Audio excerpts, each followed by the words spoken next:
So yesterday's class, so we have discussed how to overload the methods. Suppose if we have the method with same name,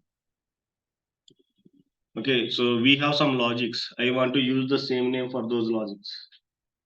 Okay, the corresponding logics. So we have a option to create the method with same name, with different count of arguments, or different type of arguments using this signature. Okay, so this entire part we call it as a signature. Okay, the same signature you have to follow, and the count of parameters and the type of parameter should be different. Okay, to perform the overloading. But in overloading, we have strong condition that we cannot override static methods. We cannot override the so we cannot overload the static methods. We cannot overload. Okay, so here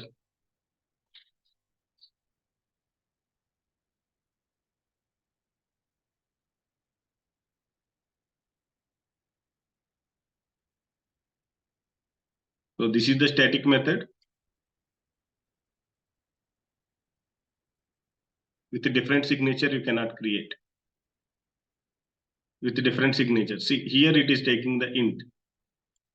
This you cannot use it as a long or float.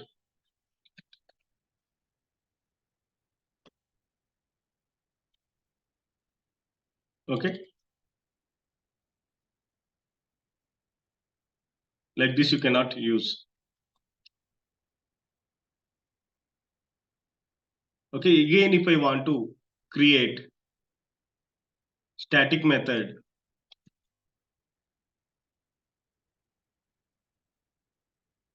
see, this is this one. Okay, let me remove this.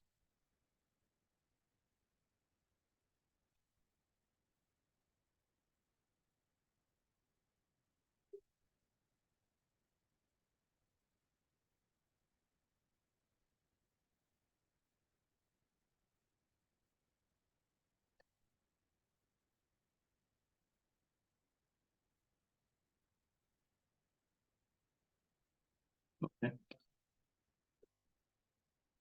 So overloading also it is allowing here, but this is not the actual expected behavior.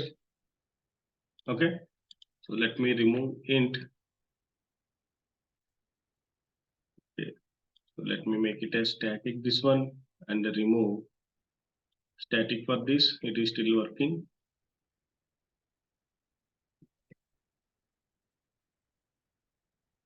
Yeah, so I think from Java 11, so we have some changes it seems, because so in overloading we used to have some rules. Okay, so static method we cannot override basically. We cannot overload also static method. But here it is allowing, it might be due to the new version. Okay, it might be due to the new version. Generally, we cannot override or overload the static method within the same class.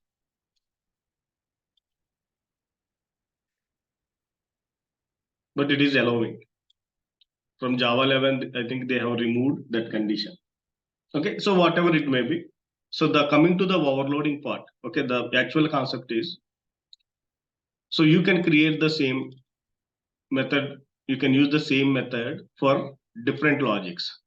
Okay, in that case, the parameter count should be different, or type should be different. So that comes under overloading. So you can create a number of methods with different count and different type. So suppose if you create a child class, some child class. some child class if you create. So you want to extend the overloading class, and also in the like in your child class, you are completely you want to change the addition method logic. Addition method logic completely you want to change. In that case, you have two options. One is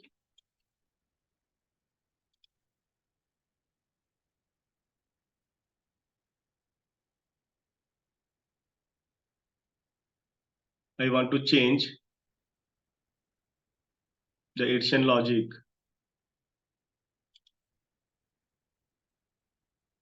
So this is the this is the okay. Okay, yeah. So here we have condition. This I will explain.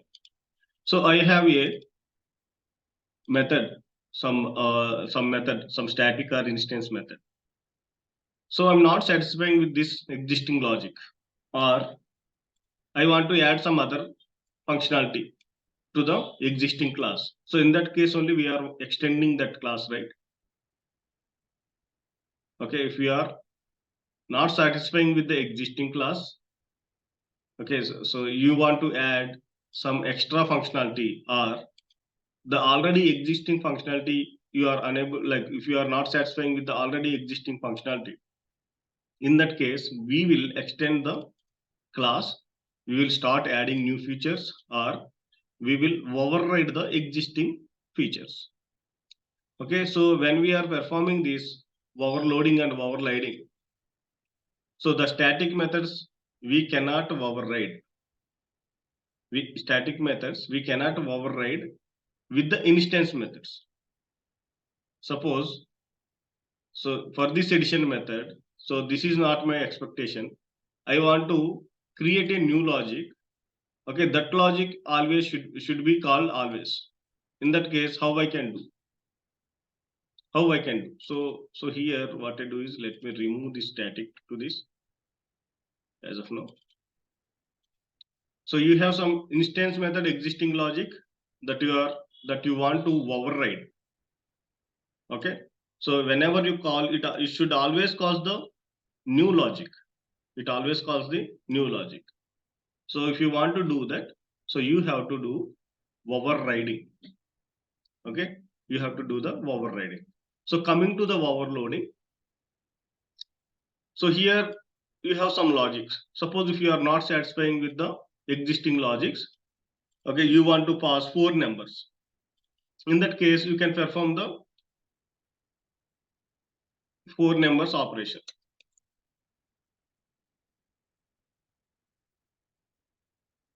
in the overloading.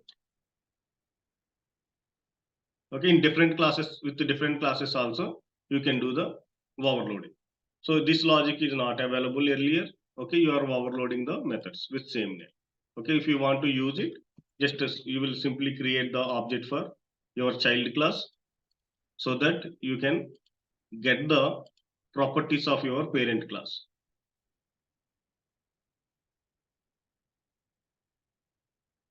Okay, so overloaded methods you can call. Suppose if I want to call addition method, okay, see, it is showing same method name with different parameters it is showing.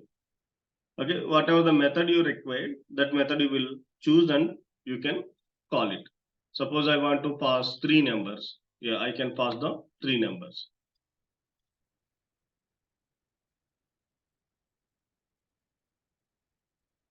I want to pass 4 numbers. Yes, I can pass 4 numbers.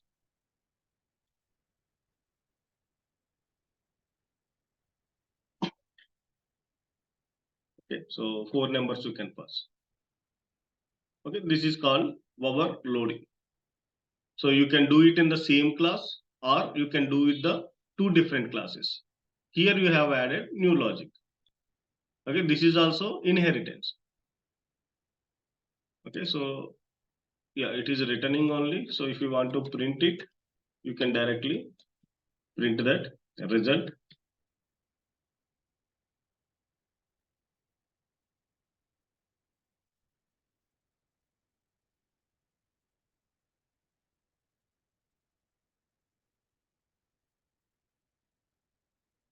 can directly print that result. Okay, but you are not satisfying with the existing logic. Okay, so this not at all required now for you. Whenever I call addition method with two integer data, okay, I don't want to call this logic. Okay, in this case also you can create the same method with same name and with same arguments, but the logic will be entirely different. Okay, so let me take one more class to explain this.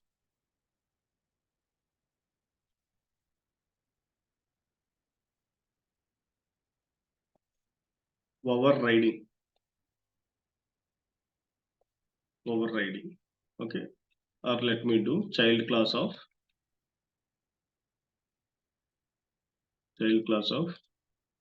some arithmetic operations.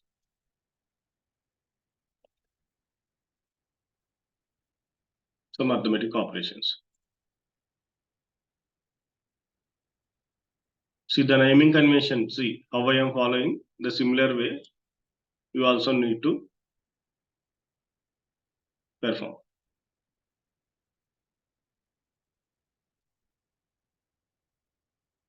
If you want, you can put the underscore. Or let me do one thing. Overriding of arithmetic operations. This class name I will change it to. So refactor, rename, arithmetic operations.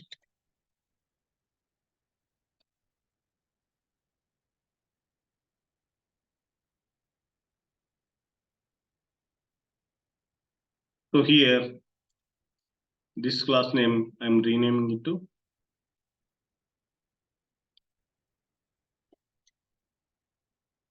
overloading of arithmetic operations.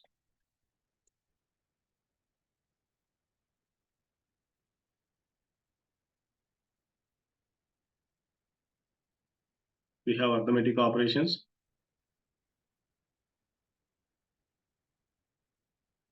Okay, overloading we already done. So coming to overriding. So you are not at all satisfying with the existing logics, but you want to use the same name, same parameter count, same type of data. But when you perform that operation, so like the result should be as per your requirement. So in that case, what you can do is you can create the method with same name and same parameters. Suppose int addition int a comma int b int a comma int b.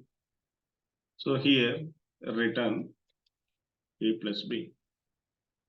Press some value. This is your new logic. This is your new logic. So whenever you call addition method, it should always call this addition method. How you can do that? Okay, by extending your arithmetic operations class. By extending your arithmetic operations class. Okay, now if you create the object for your overloading class,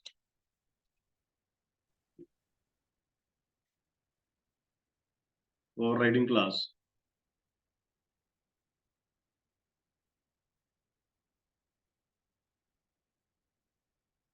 so what it will do? So it will override the existing methods. Logic will be overridden. Addition of two numbers I want to call. If I pass 10 and 20, so earlier it is printing when I call 20 and 30, earlier it is printing 30. But if I call 20 and 30 with overriding class,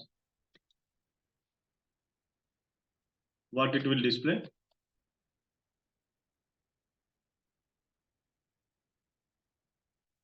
So it will display 40. See, 40 is printing. So like that, you can override the existing logic also. So how it is overriding this part? Okay, you will understand we have one more concept, upcasting and downcasting. So there you will understand it. Okay, so the one basic rule here. Okay, so suppose if you are extending some class, if you have any static method inside that class,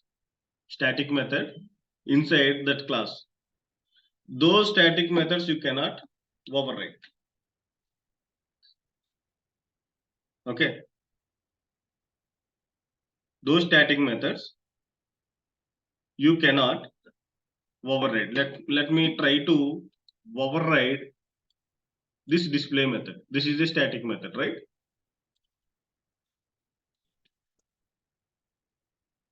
See, directly I'm getting the error. Static methods you cannot override directly, but static methods you can override with the help of again static method. Static method you cannot override with the instance method like this, but if you want you can override with the static method again. Static method again you can override, because so here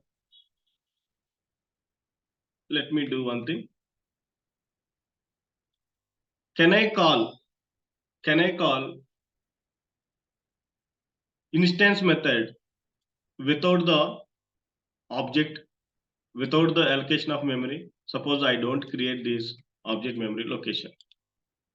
Okay, so now if I want to call display method, okay, so let me write some statement here.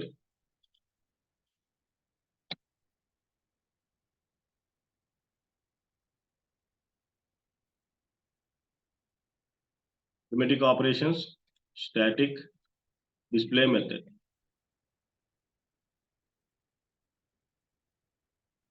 Okay, so if I want to call display method, I can call directly, right?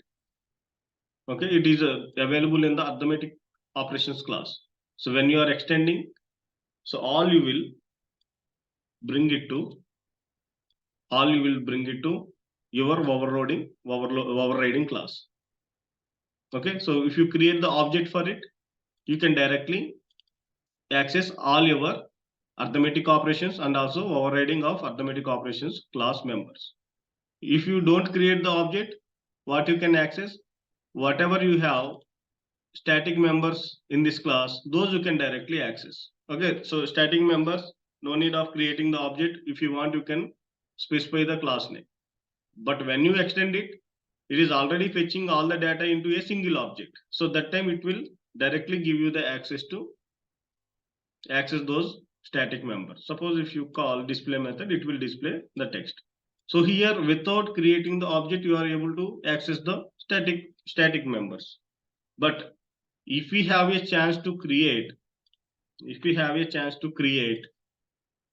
display method without static, what happens? So here the conflict happens, right? The conflict, because it will, so this method cannot be accessed in the static methods without creating the object. Suppose if it is giving the access to your display method, so for your executor, it will confuse. Okay, which method I need to call. Okay, so and also here, whenever you call display method, okay, if you don't have the access, if it is calling from the arithmetic operations, this display method, there is no meaning of overriding, because why you are overriding, you are not satisfying with the existing logic. That is the reason you are trying to override. Again, if it is calling the old logic, what is the use of overriding method? So that is the reason. So we have the rule, you cannot override the static methods into with your instance methods. If you want, you can override with static method only. If you want, you can override with the static method. Okay, here, so let me print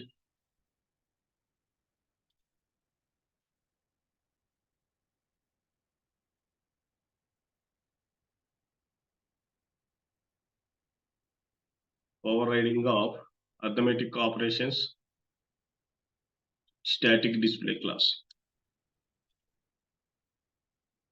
display method. Okay, if I call it, so it will call the current.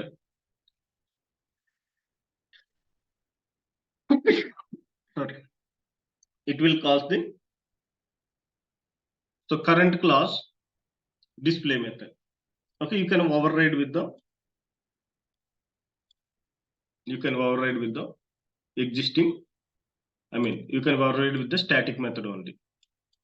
But static methods, they won't static methods. So they won't override basically. Okay, you will see the difference. We have one more concept, upcasting and downcasting. There you will understand. Okay, so static methods generally overriding is not possible. Even though you write this into here in this current class, okay, which means it is not overriding. Okay, so how it will override? So you will get to know. Okay, so got the difference, overloading and the overriding.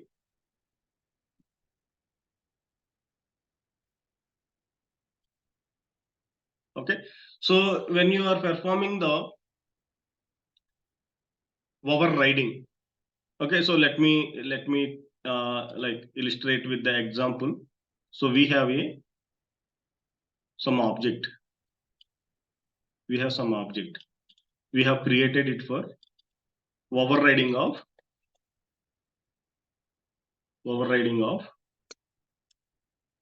arithmetic operations. Arithmetic operations class. The type of class it is overriding of arithmetic operations class. Okay, so let me put here.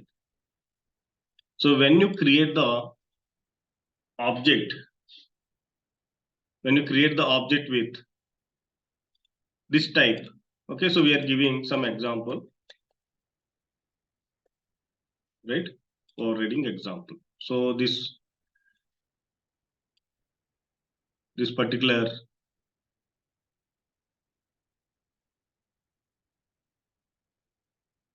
this overriding example class, I mean, this overriding example variable is representing this memory. So earlier also we discussed, whenever there is a relation, what happens? So for your current class, it will allocate some memory, and also for your parent class also, it will allocate some memory. Okay, here you have different methods. Addition of two numbers.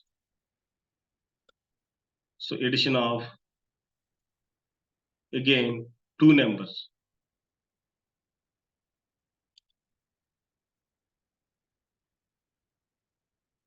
You have, those are string type. Okay, these are string type. These are int type.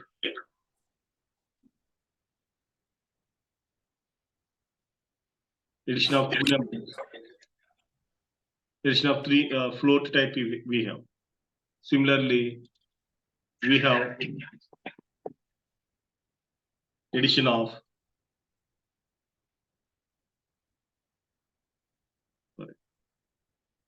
of three numbers, right? So we have addition of four numbers. So like that. So four numbers we don't have, right? So we have addition of two numbers with static keyword, right? So in that case, for static members, it will allocate the separate memory location, right? Okay, so inside this object only, or let's take here. This is my static. Static method, integer type method is a static method. static method.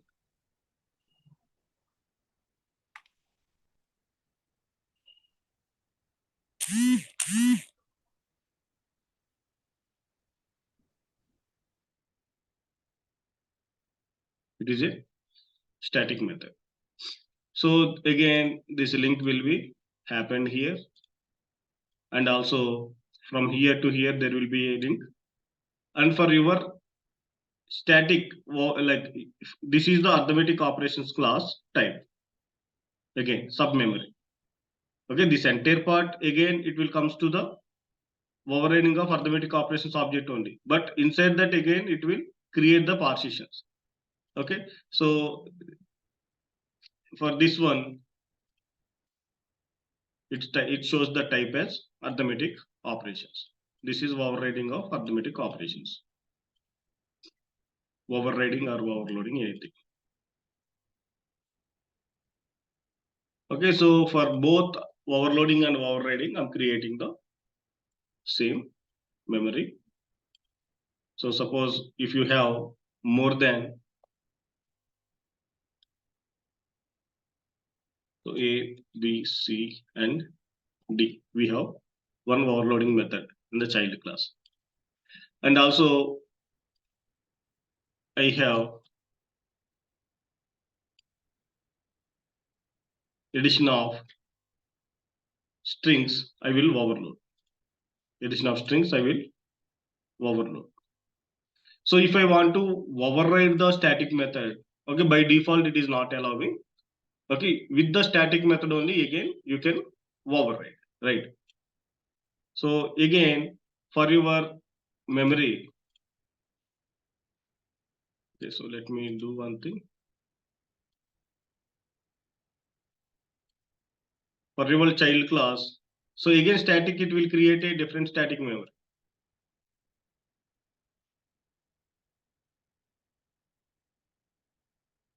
This is the static memory. Okay, so whenever you call addition method with overriding example object, so by default what happens, the execution it starts from the bottom. From the bottom execution will start.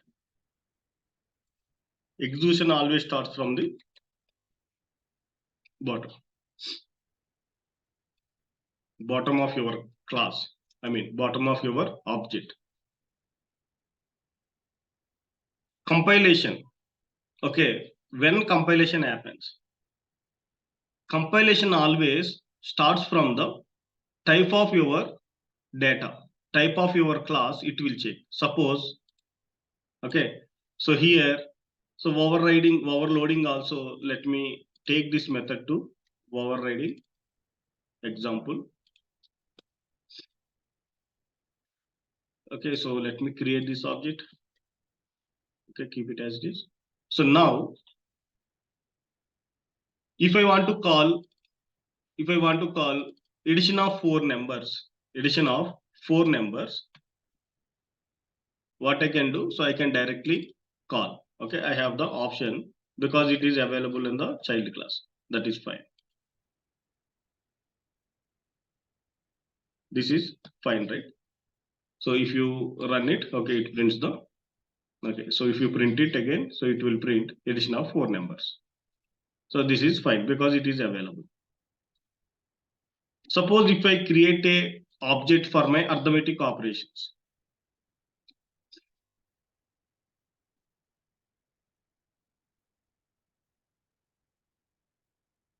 So now it is a different object. Okay, so now it is a different object. So again, it will create one more object. So here it will add the data, right? But when you try to access addition of four numbers like this, can we access? Can we access? Can we access like this addition of four numbers from the arithmetic operations? No, right? Because your compiler is unable to find this method in that arithmetic operations memory. Okay, the memory you have created, let's suppose you have created here. It is unable to identify the method with 4 parameters because it is not available in this arithmetic operations class. Okay, so now what I do is I have a arithmetic operations class. For example, int a. I have overriding of arithmetic operation, overriding of arithmetic operations class object. For example, byte b equals to 100. If I want to assign b value to a, you can assign, right, like this. Why you are able to assign? Because integer is a big one, it can handle the byte value. So you can assign byte value directly to your integer value. Int 1, byte 1.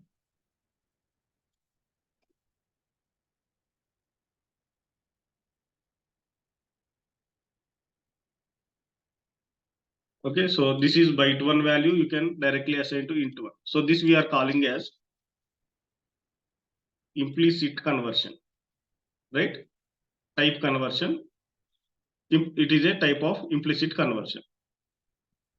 Implicit type conversion.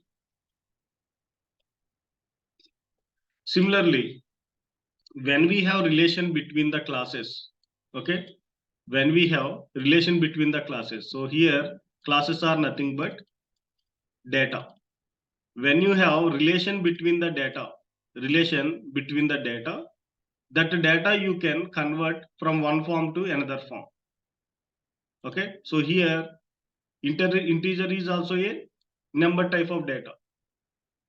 Byte also a number type of data. Okay, so you have a facility to convert byte to int and int to byte. Again, string to int and string to byte to string. For that, again, you have to take other classes help. But here you have direct option to convert one type to another type because there is a relation between the data. That is the reason you are providing the inheritance. So how we are performing this operation the similar way. So here always the parent class is a bigger class. You have to assume like that. That is the reason we have this parent and child relation names. Okay, this is our child class. This is our parent class. Okay, so here you have arithmetic operations and also you have overriding of arithmetic operations class.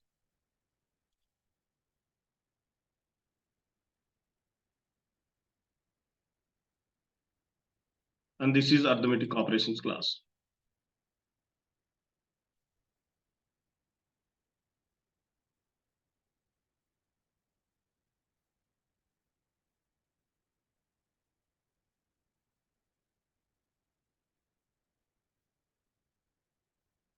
This is arithmetic operations class and this is overriding of arithmetic operations.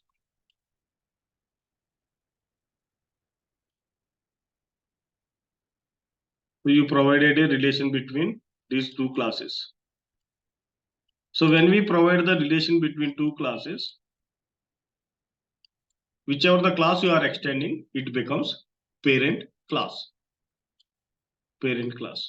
This is the parent class. This is parent and this is child. Okay, so parent is always the bigger data type and child is compared to parent, it is a smaller data type.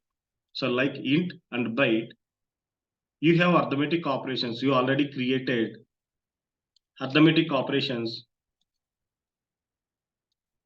reference. If you want to store that object, child class object, you can directly store into your arithmetic operations reference. Here the memory is not allocated.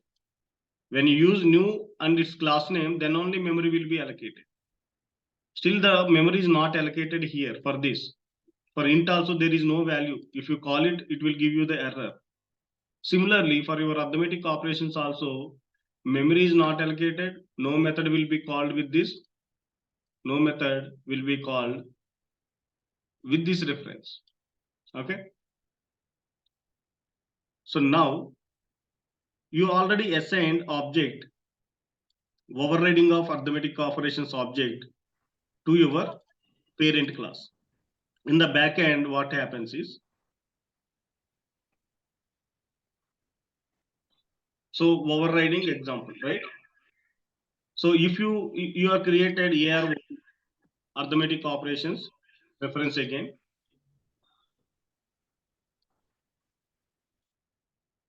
Arithmetic operations reference again. You are assigning the same object. This same object. The same object. So when you call methods with AROP reference, this arithmetic operations reference, what are all the methods I can access? If I use overriding of this arithmetic operations reference, what are all the methods you have to know here? So, and also, so you have into byte, right? Suppose again, byte 1 equals to int 1. Is it possible directly? No, because integer is a bigger type. You cannot directly assign to byte. If you want to assign, what you have to do? You have to convert into byte type, right? So whenever you have bigger type, this is the implicit conversion. Your compiler can understand that, okay, it is a bigger value. There will be a no problem if you assign the smaller value to bigger data type. But whenever you have smaller data type, if you are assigning bigger data type, in that case, so your data might lose. Your data might lose. So that is the reason it won't directly allow you to assign bigger value to smaller data type. So you have to specify explicit conversion. You have to specify explicit conversion type. Similarly, so here this is a little bit vice versa. When you assign smaller data type to bigger data type, okay, that time it won't allow you, it won't give any error because your parent can handle smaller cost reference, I mean smaller cost object because it is a bigger one. But here the data loss is happens here. Okay, so here data loss is happens. So data, no data loss.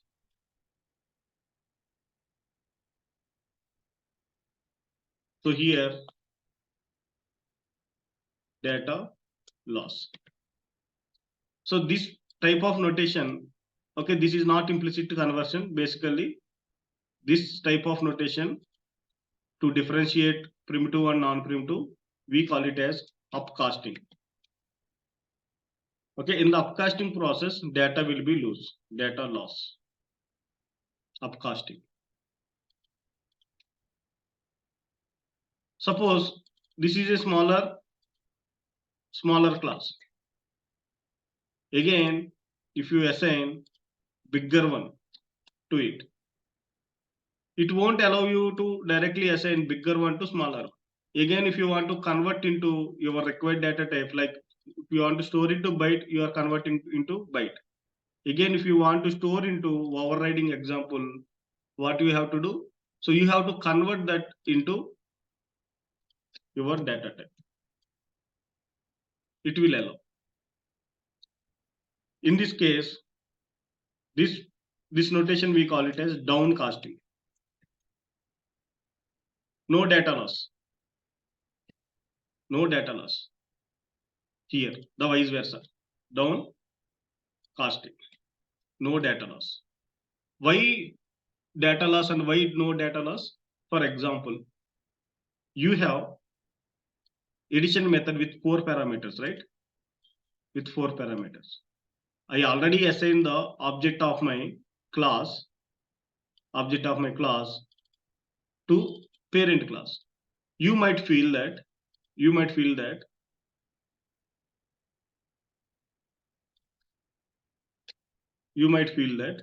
so these two are representing this same object memory location.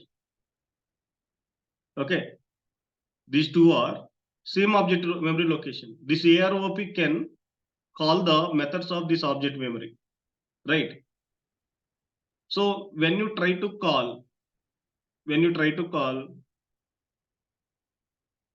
methods from this object memory, okay, suppose I want to call addition of ABCD. Okay, addition of 4 numbers. Let me call with this reference. Addition of 4 numbers. So we are calling, right?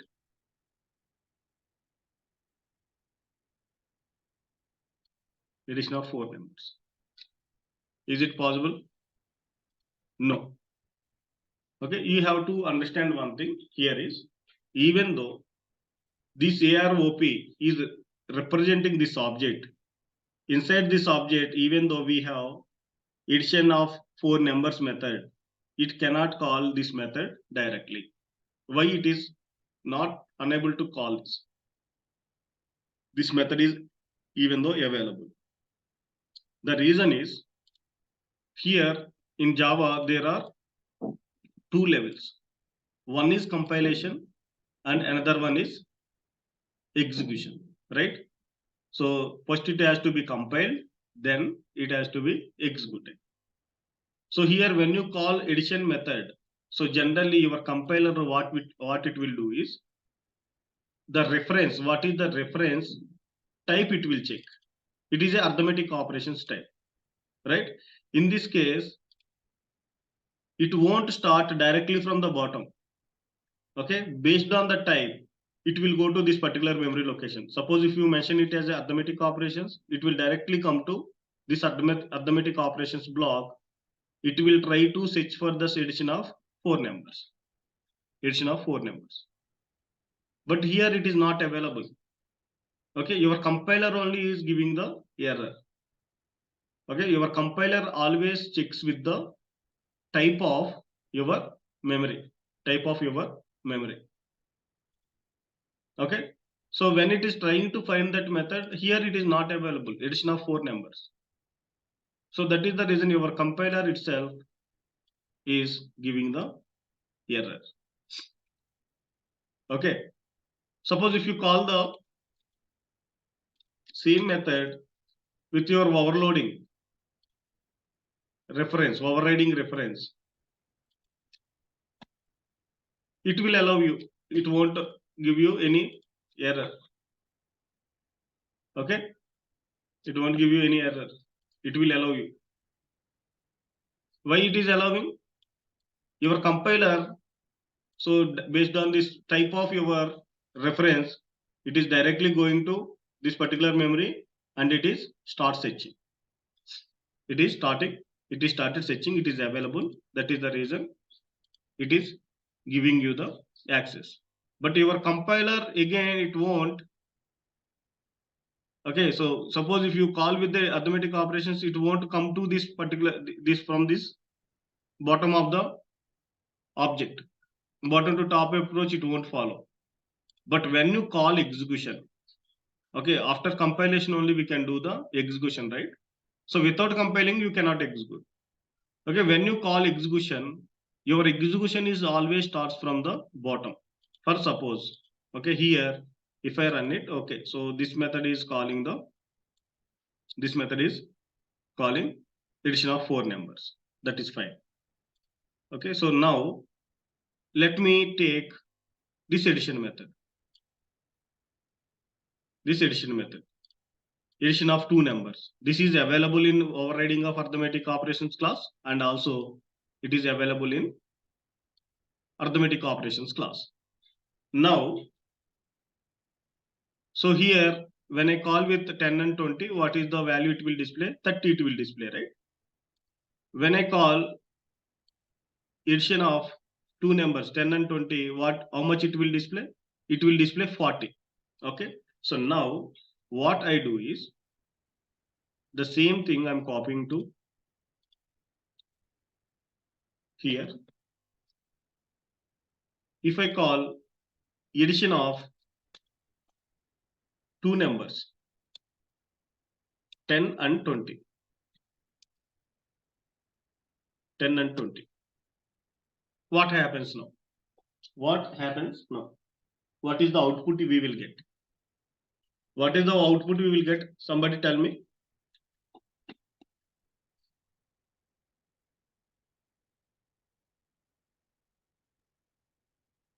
Party. Yeah, why it is 40? We are adding plus 10. And But you are calling with the which reference you are calling? Arithmetic operations reference, right? Your answer is correct, but the behind logic is okay. overloading. Yeah, so not overloading, so overriding. But how it is overriding, let me explain. So this is the arithmetic operations class. When you are calling with addition method, first your compiler works, right? So your compiler directly go to this arithmetic operations class and it will start searching addition method is available or not. Okay, so it is available in the static memory location. If it is a static, it will directly call the addition of like it will give you the access. But coming to execution, when you call addition of two numbers, okay, here also we have addition of two numbers, right? But your executor won't directly go to the type of your object, I mean type of your memory location, type of your class. So even though it is any type, it always starts from the bottom. For compiler only, it will go and check whether it is available or not. But coming to your execution, it always starts from the bottom of your object. So it start searching the addition method from this memory location. If it is available, okay. If it is not available, it will also check in the static memory part. Here it is available. So when you call this object, even though you assign to the parent class reference, it won't call you the parent class method. Suppose if I run it, I'm getting 40. I'm getting 40. So let me put some identifier, addition of numbers with parent reference. It parents reference.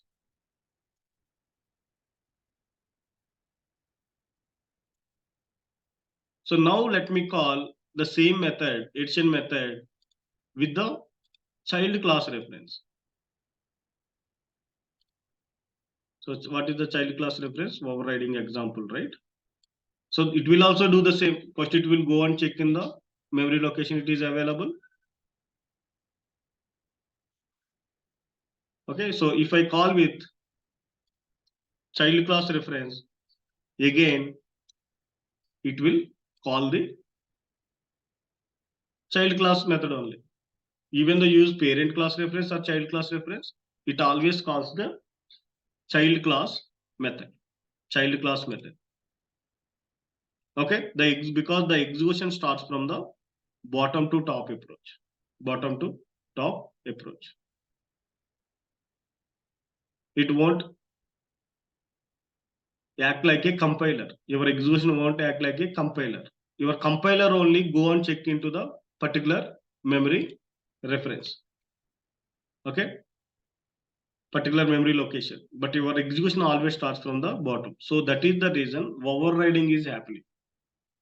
Okay, that is the logic they have created in the backend. So whenever you call, it always calls the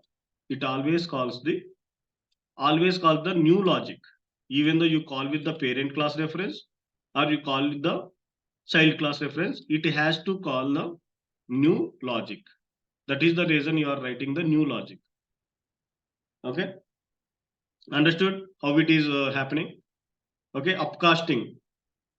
Okay, parent class reference, you are assigning the child class object. Okay, so instead of creating separately, what you can do is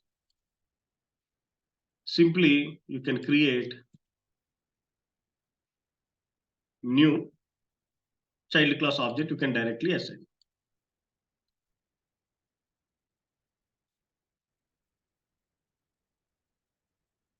Child class object you can directly assign. This notation also you can follow. Now when you call with your parent class object, parent class reference, again it will call the child class method only. Even though you assign the child class object reference to your parent class, it calls the child class method addition method only. Okay, so that is the logic behind the overriding. Okay, how it overrides. Your compiler and go and check.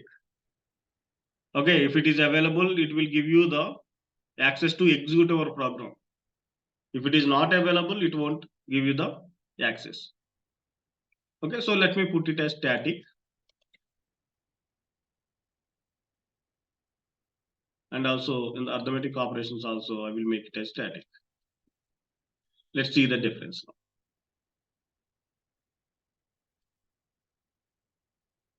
Sorry.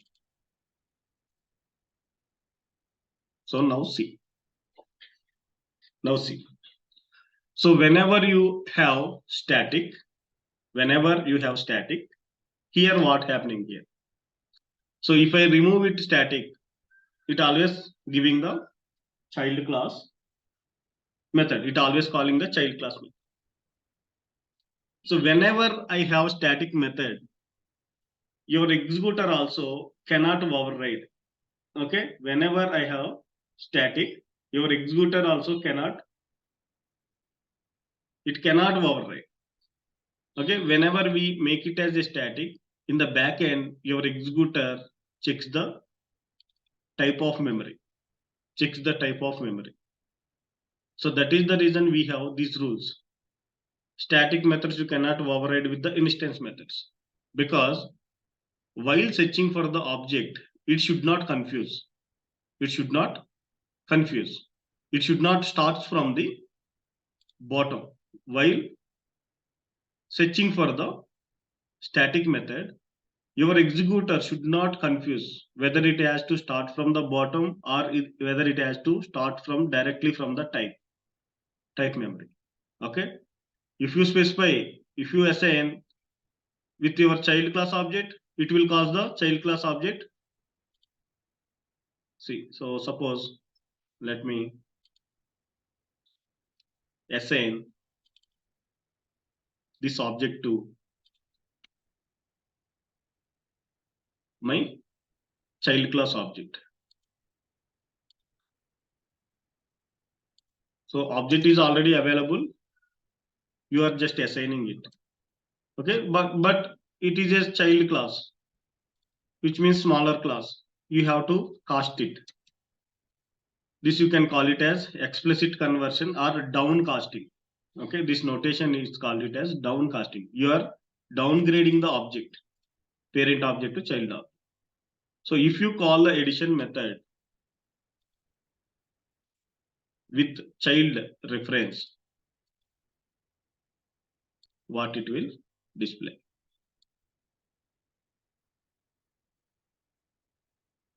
It is displaying 40 now. It is not. So if you don't want to override the methods, if you want to make it as separate, even though they have same name and the same parameter count and with same signature, if you don't want to override, make both the methods as static. Okay, so is it overriding? Not, right? It is not overriding. It is unable to override the static method with the child class static method. It always giving you the, even though you use the same reference. So based on the type, it will go to that particular memory location Okay, when you call overriding example, okay, so in this case it will directly go to this overriding of arithmetic operations memory location. Okay, so it will start searching for the static method. Suppose if you are calling with arithmetic operations reference, your executor don't start from the bottom, it directly jumps to this memory. It acts like a compiler now. It directly goes to your memory, the particular type of memory, and from there it will start searching for the static method. Okay, but coming to instance methods, whenever you override, your executor always starts from the bottom. Okay, so any doubts in this? It is very important for the next upcoming topics. It is very important. Okay, this upcasting and downcasting is very important. If you don't understand it, okay, so you can ask the questions now. Are you able to follow? Getting or not? It's very simple. There is no confusion, it seems.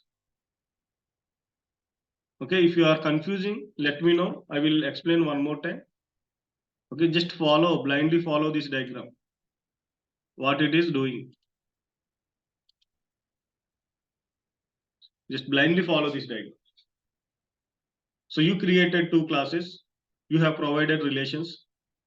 When you create the object for your child class, so within this object, so it creates the different blocks again to store that each class information.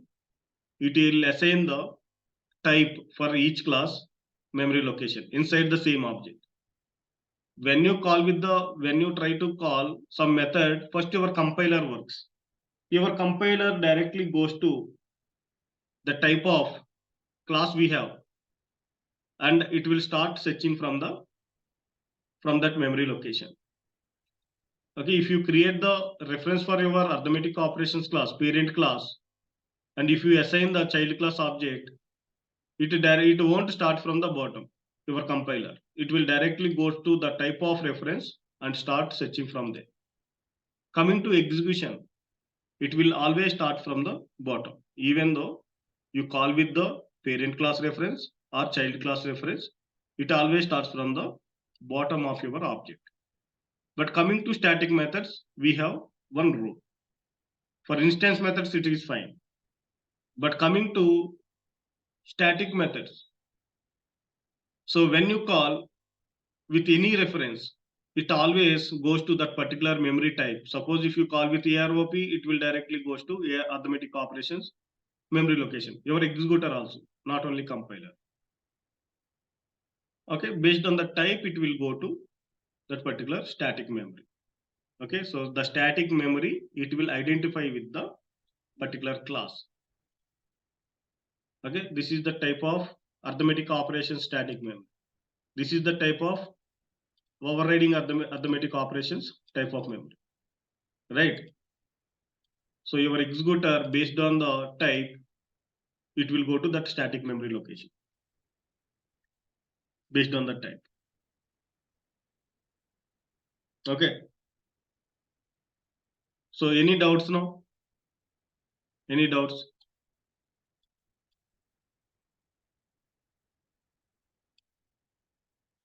No doubts? Okay, if you have any doubts, ask now. Otherwise, we will move to the next topic. Okay.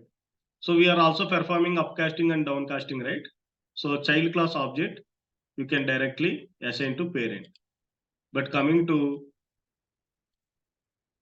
parent to child, if you are assigning parent class object to child class object, it won't give you the direct access. It won't give you the direct access. So here, casting is required. Okay. So type casting is required. So generally, we call it as to differentiate primitive and non-primitive. This we call it as downcasting. Okay, so you are downcasting means, so bigger data type you are changing to smaller type. Okay, that is called downcasting. This is upcasting. Okay, no casting is required. Your compiler itself, it will identifies which is bigger and which is smaller. So it will directly assign. Okay, so you can, if you want to give the name for it, it is upcasting. Smaller to bigger, you are upcasting it. This is downcasting. Downcasting.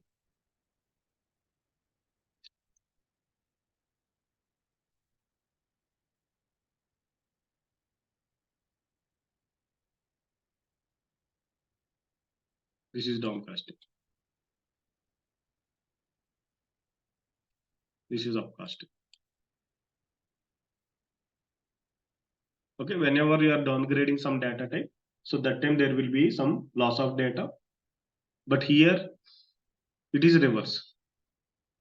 When you upcast, you will lose the data from your child class. Data you will lose. Right, that's what is happening, right? Your compiler is unable to identify, but still the data is exists. Okay, your executor, it will call from the child class only, because it starts from the blindly starts from start the execution from bottom of your object. Okay, okay, fine. So now, so any doubts in this overloading and overriding, upcasting and downcasting? Anyone have any doubts? No, Shiva. Okay, no, right? Okay. So let me start the abstraction process. Then I will explain access modifiers. Okay. So let me create one more package, abstraction.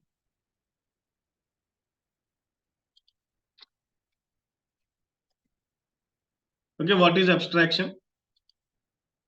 What is abstraction?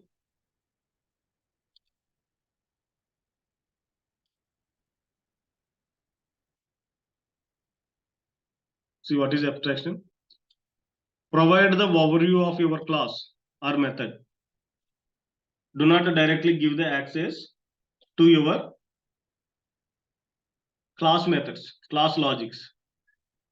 Just give the access to your methods. To use your method, just give the access, but do not showcase the logic. Okay, so in general, okay, if you are a college student, okay, when you are in final year, suppose if you take BTech or some other PG courses, post graduation courses, or MTech. So in the last semester, so you have to prepare some practical record, right? So you will do some project work. Okay, for that you have to prepare some record.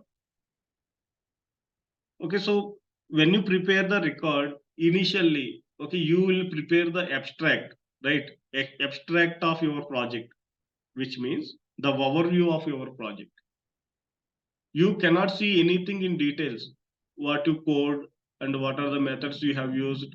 Those you cannot see. But still, by looking at the abstraction, you will understand that what is the project, right? So if you go to some institute and if you want to take some project, they will share you the abstract of that project initially. Okay, so multiple projects they give you and they will share the abstract. Okay, by looking at the overview of that project, you will choose some project. So similarly, here also, when we creating some logics, if somebody wants to use our logics, no need to share everything. Okay, just give a abstract of our class, abstract of our class, and that abstraction, based on the abstraction, they will use it. Okay, if they require. How to perform this in Java? So abstraction is same process only. How we can perform? Okay, to perform the abstraction, okay, there are two types. One is partial abstraction, and second one is complete abstraction, or you can say complete or full abstraction. Partial abstraction or full abstraction. So these two you can do. These two you can do.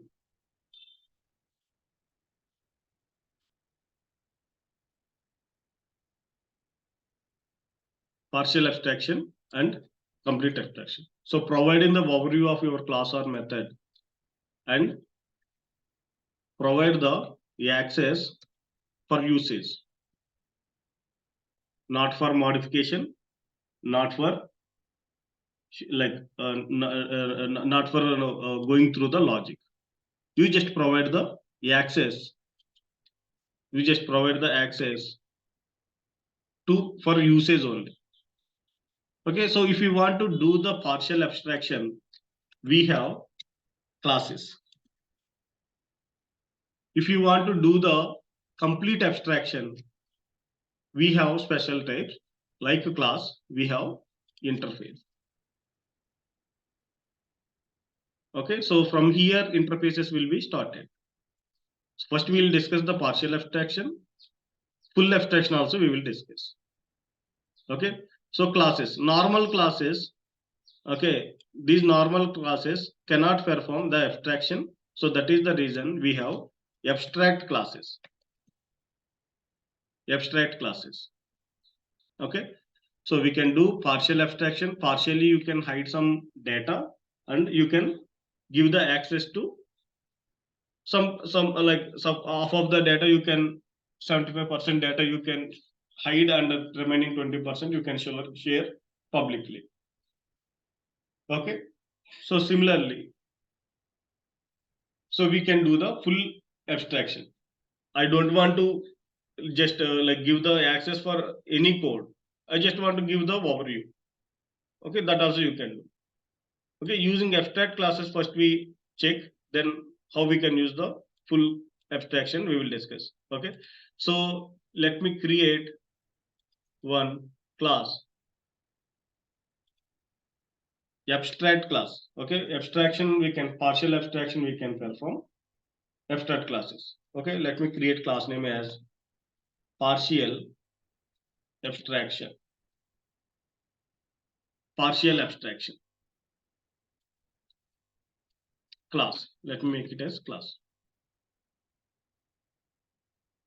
So whenever you want to perform some partial abstraction, what you have to do is you have to make this class as abstract class. How you can do? You just need to simply use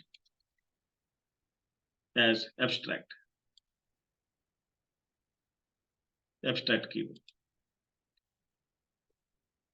Okay, this entire class becomes abstract class. So here, whatever you want that you can share, whatever you want to hide that you can hide. Okay, so now I want to create method, addition method, void addition.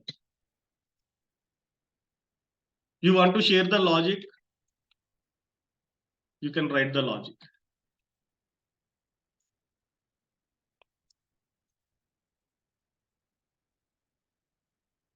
You want to share the logic, you can write the logic.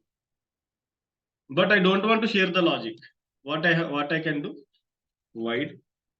See, even though we have block, okay, so that block we can terminate with the semicolon.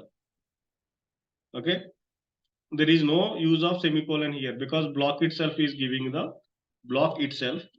the termination of that particular block, ending of that particular block. Okay, here I have a subtraction method. This logic I don't want to share. You can simply put the semicolon. No need to write the logic. But here, to make this method as hide, again you have to use the abstract keyword. So this method I don't want to share this logic. This logic only I want to share. So this is called partial abstraction. Partial abstraction. There are some rules those we have to follow when we implement a logic with abstraction. Access modifiers are required and also upcasting, downcasting is required. Okay, so whenever you create a class with partial abstraction or full abstraction, which means you are not creating any logic, right? You are not creating any logic to this abstraction method. Okay, suppose if I create some object to my class, this class. Suppose if I create the object to my class, if I call subtraction method, what is the logic it will execute? Which logic it will execute? It cannot execute, right? It cannot execute the logic, right? Okay, so that is the reason you cannot create the object for your abstract classes, full or partial abstract classes. You cannot create. You cannot create. Because if you try to access subtraction method with your object, what it will execute? That is the reason you cannot create the object for your abstract class. Then what is the use by creating this class? By creating this class, what is the use?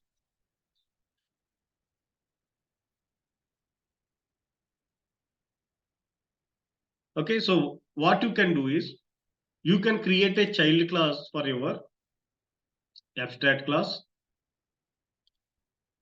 access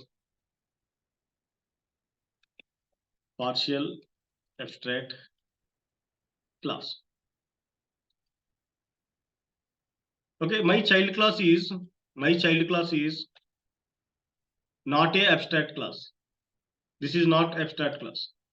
Okay, so extends which class? Partial abstraction class. Partial abstraction class. My child class is accessing partial abstraction class. Where it is? Partial abstraction class.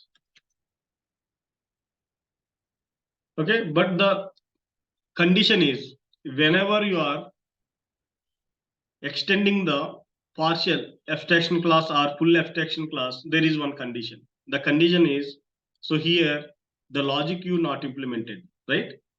Here there is no logic is implemented. There is no logic is implemented for this. So you have to implement the logic for this method in your child class. So is there any typo error? Okay, so here this class should be partial. Let me refactor it. There is a typo error. Partial abstraction class. Okay, so whenever you are extending fully abstracted class or partial abstracted class, so whatever the logics you implemented or what are the logics you don't implement, those logics you have to implement in your child class. Okay, so here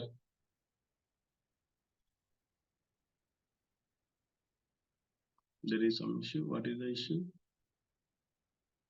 Partial abstraction class. So let me take the same name, refactor, rename, just copy it and paste it.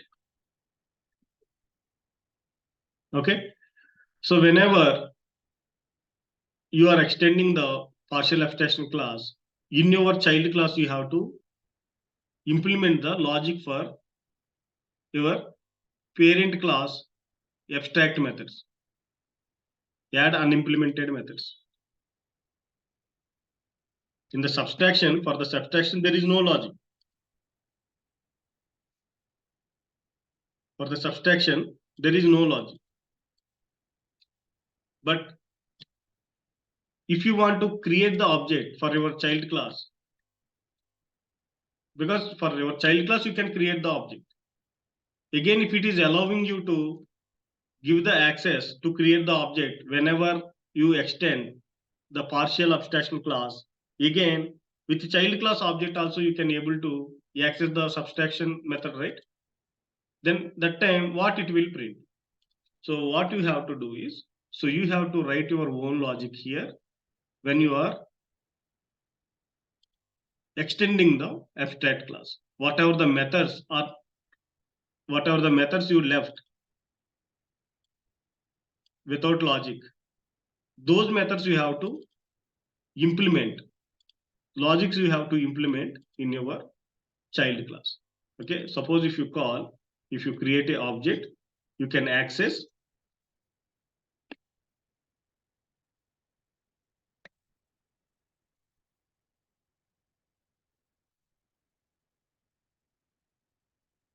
if you create the object, you can access both subtraction and addition method, right?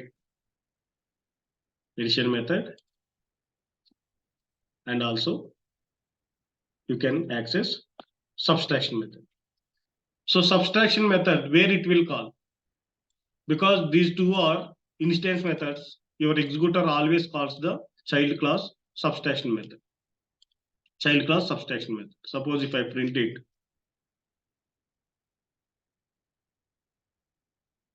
abstraction sub. Okay, this is subtraction method. Abstract subtraction method. Okay, when you call addition, so addition method will be direct logic we have. Okay, that will be called from the parent.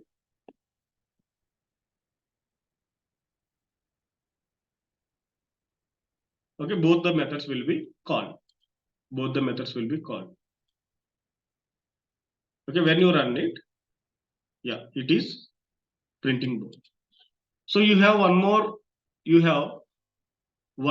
option. Instead of creating instead of assigning the object to your parent class, your child class, what you can do is you can directly assign the object to your parent class, right? This is the child class object. This is the parent class reference.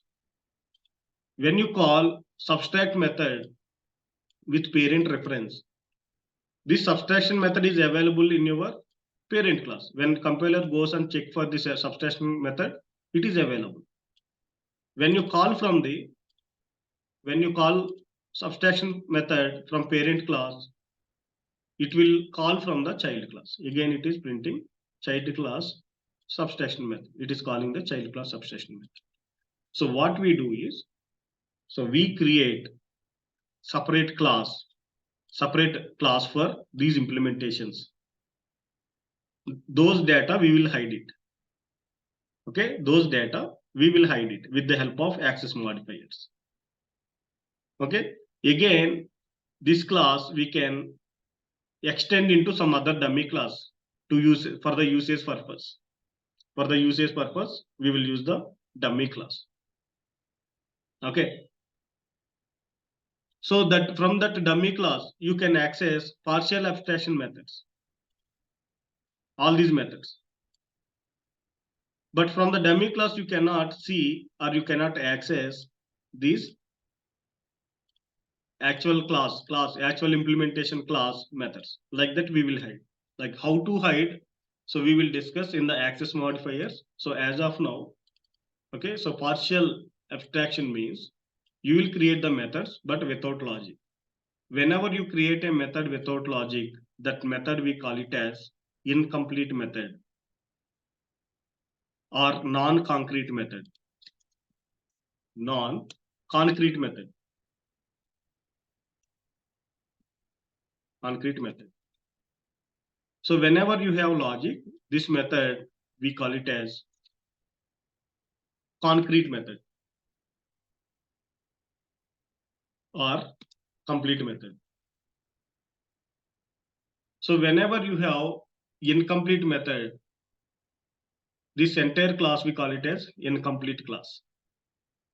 For incomplete classes, we cannot create the object directly. To represent the incomplete class, we have to use the abstract keyword. The method also you have to define with the abstract keyword. The class also you have to define with the abstract keyword. If you remove it again, you will get error.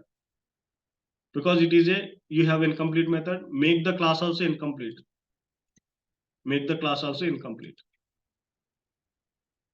So for incomplete class, you cannot create the object, but you can extend the class and you can create the object for your child class. From the child class, you can access these methods. But one rule is, whatever the methods not implemented in your partial abstraction class, those methods you have to implement in your child class. Okay, how to do it, how to do with the access modifiers, we will discuss tomorrow. Okay, so let me stop recording.